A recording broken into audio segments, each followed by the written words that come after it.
एक बार की बात है, एक गाय घास चरने के लिए जंगल में गई।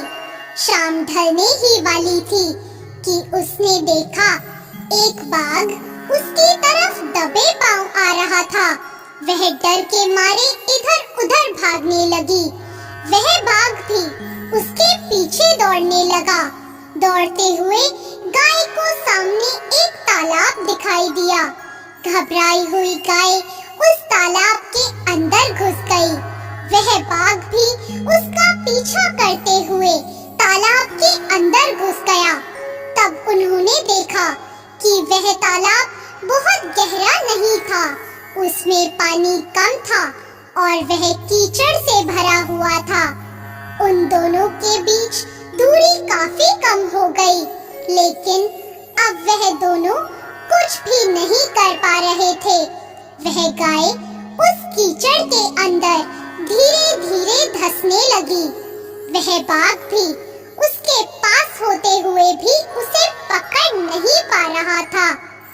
वह भी धीरे-धीरे कीचड़ के अंदर धंसने लगा। दोनों ही करीब-करीब गले तक उस कीचड़ के अंदर फंस गए। दोनों हिल भी नहीं पा रहे थे। गाय के करीब होने के बावजूद भी वह बाघ उसे नहीं पकड़ पा रहा था। थोड़ी देर बाद गाय ने उस बाघ से पूछा, क्या तुम्हारा कोई गुरु या कोई मालिक है?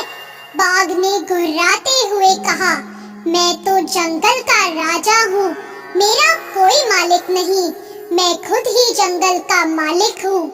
गाय ने कहा, लेकिन तुम्हारी उस शक्ति का यहाँ पर क्या उपयोग है? उस बाघ ने कहा, तुम भी तो फंस गई हो और मरने के करीब हो, तुम्हारी भी तो हालत मेरे ही जैसी है।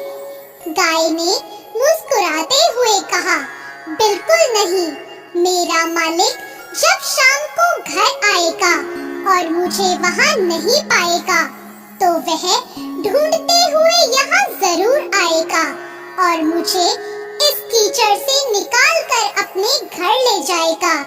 लेकिन तुम्हें कौन ले जाएगा? थोड़ी ही देर में सच ही में एक आदमी वहाँ पर आया और गाय को कीचड़ से निकालकर अपने घर ले गया।